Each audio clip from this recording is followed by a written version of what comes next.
नमस्कार दोस्तों। बिहार में राजनीति जिस जगह खड़ी है वहाँ तरह तरह की बातें सुनने को मिल रही हैं। पहली मर्तबा भारतीय जनता पार्टी ने अपना मुख्यमंत्री बनाने में कामयाबी हासिल की और लगातार परिवारवाद को लेकर जितने छिछले और उथले तरीके से यह पार्टी अपने विपक्षी दलों के नेताओं के ऊपर कीचड़ उछालती रही है, उसमें खुद मौजूदा सरकार के बहुत सारे मंत्रियों की पारिवारिक पृष्ठभूमि देखने पर साफ जाहिर होता है कि वे अधिकांशतः किसी न किसी राजनीतिक परिवार से ताल्लुक़ रखते हैं, जिसमें पूर्व मुख्यमंत्री और राज्यसभा सांसद नीतीश कुमार जी के सुपुत्र भी शुमार हैं। कायदे से तो इस अनावश्यक बहस को इसी के साथ समाप्त हो जाना चाहिए था और हमने तो कभी भी इसको कोई मुद्दा माना ही नहीं। जनता स्वीकार्यता देती और जिसके अंदर भी राजनीतिक काम को करने का एक रुझान है, दिलचस्पी है, उनका राजनीति में स्वागत है।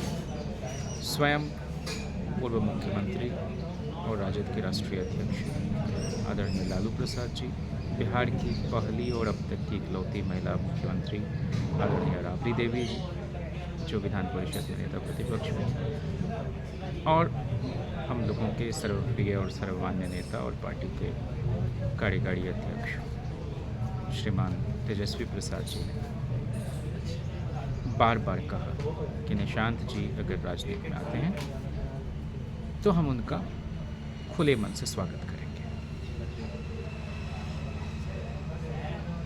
और राबड़ी देवी जी ने तो यह भी कहा कि निशांत को ज़रूर राजनीति में आना चाहिए।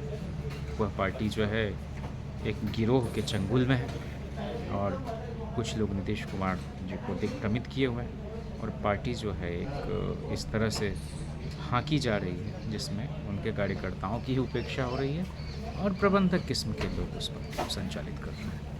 ऐसे में जब निशांत जी बाकायदा राजनीति में आ गए तो बिना अगर मगर किंतु परंतु के हमने उनका खैर मकदम किया है।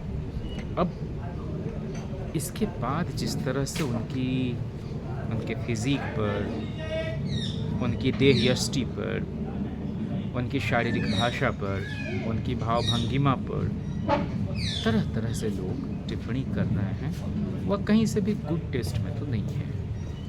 और हम लोग जिस तरह के राजनीतिक परवरिश को पाकर आज सार्वजनिक जीवन में हैं, हमने कभी भी इस तरह के बॉडी शेमिंग को उचित नहीं माना है। मुझे तो याद आता है 2019 में जब जवाहरलाल नेहरू विश्वविद्यालय के छात्र संघ का चुनाव होना था, उसके पहले जो रिवायत है कि हर स्कूल के जो स्टूडेंट्स यूनियन के कन्वेनर होते हैं वो अपनी कन्वेनर रिपोर्ट रखते हैं स्टूडेंट कम्युनिटी के सामने और उस रिपोर्ट को पारित कराना होता है। और अगर वह पारित नहीं हो तो समझा जाता है कि भाई आपके कामकाज को लेकर जो आप एक चाहते हैं कि उस पर मुहर लगे छात्र तबके की ओर से, तो उसको खारिज हुआ माना जाता है और आपकी एक विफलता सामने आती है कि आप लोगों का विश्वास जीतने में विफल रहे। तो वही उस पर बहस चल रही थी और किसी साथी ने बहुत गैर ज़रूरी टिप्पणी की एक केंद्रीय मंत्री की देहयष्टि पर, और उसी क्षण हमने एक पॉइंट ऑफ ऑर्डर दिया कि चाहे वह स्त्री हो, चाहे पुरुष हो, चाहे किसी जेंडर से ताल्लुक़ रखते हो, उनके शरीर अंग प्रत्यंग पर किसी तरह की भी ऐसी टिप्पणी जो अमर्यादित है, जो उनको लक्षित कर रहा है, जो एक तरह से बुली करना है किसी को या कॉन्शस करना है। अब चाहे वो मोटापा हो, चाहे दुबलापन हो, चाहे कद का छोटा हो, ये सब किसी के हाथ में है क्या? अब कोई भी अब एक्सरसाइज ही नहीं करेंगे तो आपका वज़न तो बढ़ेगा।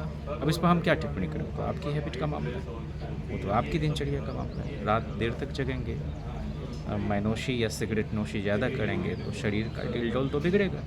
उसी तरह से मान लीजिए कि अगर आप खान-पान पर ध्यान नहीं देते हैं तो शारीरिक रूप से आप कमज़ोर होते हैं या और भी तरह की दिक्कतें हो सकती हैं, हमको नहीं मालूम। तो अगर कोई चैतन्य है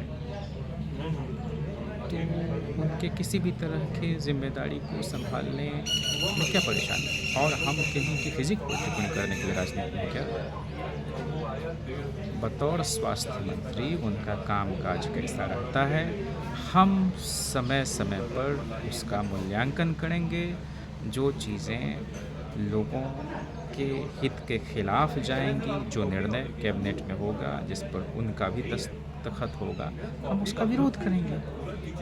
अब निशांत कुमार जी कैसे दिखते हैं, नहीं दिखते हैं, कुर्ता कैसा पहनते हैं, ढीला ढाला पहनते हैं कि बहुत चुस्त दिखते हैं, ये यही काम हमारा लग गया है। मतलब कितना गिराएंगे हम राजनीति में? और ये कोई यहीं पर तो रुकेगा नहीं।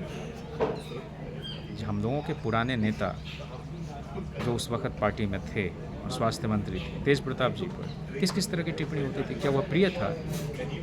क्या वो अच्छा लगता था सुनने में? हमने तो प्रतिकार किया। हमारे नेता पर किस किस तरह की बातें होती हैं? और इन सारे खुराफात की शुरुआत भारतीय जनता पार्टी और उसके कारकुन करते रहते हैं। और नीतीश कुमार जी बहुत नैतिकता का माने लगता था कि पर्याय हो गए हैं। आज क्या हो गया? हम तो तब भी परिवारवाद पर उस तरह के किसी भी तबसरे को उचित नहीं समझते थे, आज भी नहीं समझते हैं। हमारा तो स्टैंड वही है। और लगातार हमारी नेत्री राबड़ी देवी जी पर क्या क्या बोलते रहते हैं नीतीश। तो हमारे आप जिस तरह की शुरुआत आप करते हैं, एक दिन आप पर वो लौट के आता है।